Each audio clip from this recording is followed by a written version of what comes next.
Welcome to Sweet Life Beat Life. We hope this video helps. You start by verifying whether Xfinity reports an outage in your area, because that changes everything.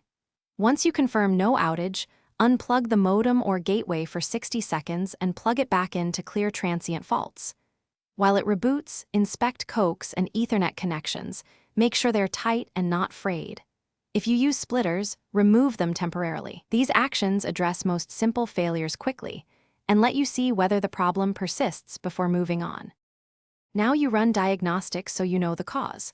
Log into the gateway at 10, 0, 0, 1 or open the Xfinity app and run the built-in tests. Note error codes and signal levels. Look at downstream and upstream dBMV and SNR. Values outside the recommended ranges indicate line problems. Next, disable Wi-Fi and test a wired connection to determine if the issue is wireless only. If a setting change fixed it, make sure to reboot the gateway. To finish, act on what diagnostics showed. Swap any damaged cables and test again. If signal levels remain out of range or diagnostics show modem errors, call Xfinity support and provide the exact error codes so they dispatch a technician if needed. Only perform a factory reset as a last resort and write down your Wi-Fi name and password first.